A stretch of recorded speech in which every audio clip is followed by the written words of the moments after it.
Hi there everyone, and welcome to our lesson 3-6. We are talking about the concept of productivity.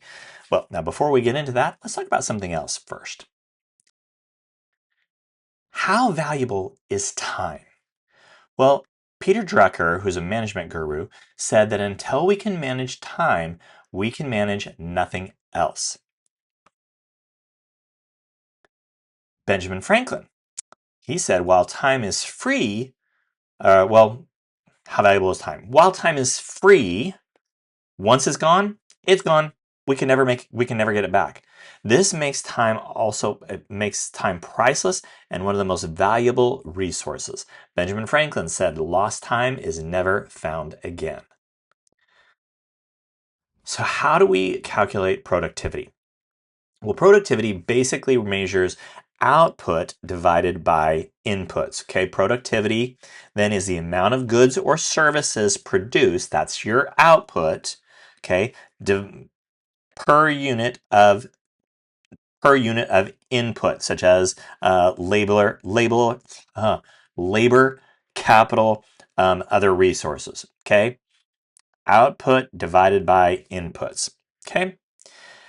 Time, labor, money, equipment, these are all examples of inputs needed to produce goods and services. The idea is that you want to create efficiency. Efficiency is striving to use the least amount of inputs to generate the highest amount of outputs. Okay, let me say that again. Efficiency strives to use the least amount of inputs to generate the highest amount of outputs. Well, how do we measure the per capita GDP? Well, we measure the productivity of a country's population. We take that, we divide it by the GDP. To measure the productivity of a country's population, we divide GDP by the population. Okay, that's per capita GDP. It is productivity of a country's population. And as a review, GDP is the total market value of all final goods and services that an economy produces within its borders and a certain period of time. We talked about that in lesson 3-3. You can go back and look. Well, when more output occurs per person, that means that productivity increases. Well, how does an economy's GDP grow? In order for that GDP to grow, an economy needs to be more productive, meaning that more people need to join the workforce, or more output needs to occur per person. Let's look at a couple of examples. Okay, scenario one. Okay, there exists a small country that has 50 people. They all work full time, 40 hours a week. So 50 people working full time, 40 hours a week, for 50 weeks per year, that's 100,000 hours worked per year. Let's say this tiny's GDP in 1 year was $5 million. So its productivity is based on the hours worked, which equals 50. So 5 million divided by 100,000 hours, that's 50. This means that $50 of goods and services were produced for every hour worked. Now, taking it a step further, if each worker in this tiny country made $20 an hour, then the total payroll costs for 1 year would be $2 million because 50 people times 50 weeks per week worked per year times the 40 hours per week at $20 per hour equals $2 million. So we take the GDP of 5 million, we divide that by the total payroll dollars of 2 million, you arrive at 250 of goods and services produced for every dollar spent on labor. I know that's a big calculation, okay? It's a multi-step calculation, but go back, look at it, think about it. Scenario two. What if everyone gets a raise in this tiny country? Everyone gets a raise to $25 an hour. So now our new productivity calculation would be the same. It's 5 million times 100,000 hours. That's $50. But the productivity calculation per dollar of labor spent would decrease to $2. So 5 million divided by 2.5 million, that's $2. So if $2 of goods and services are produced for every labor dollar spent.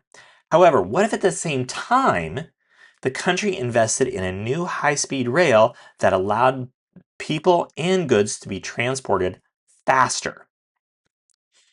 What would happen? Well, people now have more energy at work because they spend less time commuting to work, so they're in turn more productive at work. And the supplies were delivered more often, fewer supply interruptions, allowing manufacturers to increase production.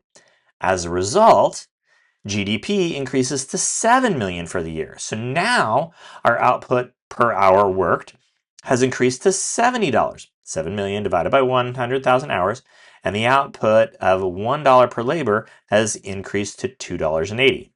7 million divided by 2.5 million, 280. Are you following this? If not, go back and look. Okay, now plus all the workers are making $25 an hour, and so they have more money to spend, which helps grow GDP. All right, so here's another, there's another way to analyze the data. Okay, so in scenario one, the labor costs equaled 2 million, the output equaled 5 million, then the unit costs equaled 40%. That's 2 million divided by 5 million. Now in scenario two, wherein the hourly wages increased, pushing total compensation to 2.5 million, along with the new technological advancements, the unit labor cost decreased to 35.7. Okay, that's 2.5 divided by 7 million. So it is to say that the labor has an input to the production of goods and services in scenario one accounted for 40% of the cost, though that dropped to 35.7 of the cost in scenario two, even though the hourly wages increased. That's an example of win-win. Workers were paid more and less labor per output was needed, making companies more profitable. And the country grew in its production of goods and services. Why do we measure productivity? There's several reasons. One, we measure it to help measure success against a company's goals. It's to determine what new technologies can be implemented in order to increase productivity. We want to make sure that we're managing resources efficiently with our resource inputs. We want to be able to create plans for improvement. How can we make things better, be more productive? It analyzes the effectiveness of those production methods, again, to increase or measure productivity. We want to see if productivity is going up or is it going down over time. So we look at all of these things here to help measure productivity to see if we can make it more productive. Productivity matters for businesses whether they are big or small. Let's say you own a grass cutting business. You mow with a push mower, and your competition uses a bigger, a faster riding mower. Okay, your competition's productivity is likely to be higher than yours. So you need to get a new riding mower to help compete more effectively. Technology can also help increase productivity. In 1913, Henry Ford installed the first moving assembly line. This innovation allowed Ford to mass produce cars, taking a total time from 12 hours to 2 hours. Now, that's what I would call an increase in productivity. Technology can also increase productivity. Decades later, after Henry Ford, McDonald's revolutionized the fast food industry by implementing its own version of the assembly line.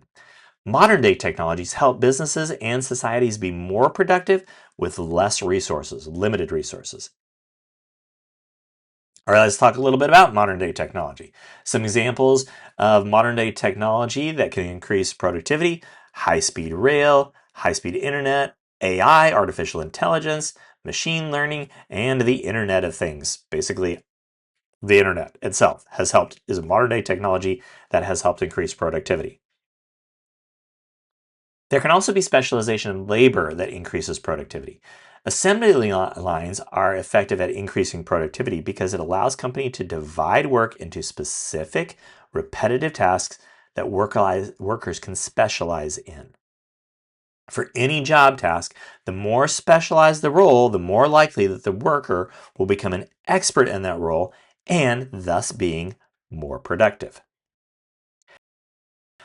So how do we measure all of this productivity? Well, there's something called a CRM.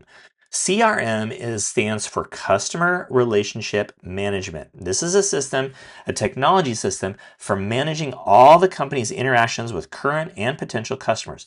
It allows sales reps to send hundreds of personalized emails at the same time. It increases productivity and sales outreach. What are some other ways that companies can use to increase productivity? Well, they can increase employee training and benefits. They can create a healthy company culture. They can have fair and equal treatment for everyone. They can empower everyone in the decision-making process. And they can foster and encourage a good work-life balance. When companies do five these five things, they can increase productivity. Can make themselves a better company and a better culture within their company. It's important to pay attention to your employees. Care about their growth, their development, and their well-being. Okay, that makes them more productive, and you then in turn, and as a business, can be more profitable. Well, why has the US economy grown so much over the years? Well, US citizens are working more labor hours. Again, labor is a major input. Use of technology allows US to produce goods and services more efficiently. The benefits to increase output and productivity and improvements in efficiency. More profit allows the businesses to reinvest their money back into the business so that it can grow more. It also means that more people can be hired, higher wages can be paid, the economy can grow, saving accounts can grow, and more investments can be made for the future. What are the benefits of increased output, productivity, and efficiency? Again, you've got more profit. You can reinvest those profits. You can hire more employees. You can pay employees more. And employees save, spend, and invest more in the future. But now what about negatives? Are there negatives to increase productivity? Well, yeah, there are sometimes. There can have individual and mental health effects. There can be workplace and social effects on society. Also things effects that it can affect the environment as well. But all of these are topics for another lesson at another time. So today we're going to finish up our lesson 3-6, talking about the concept of productivity.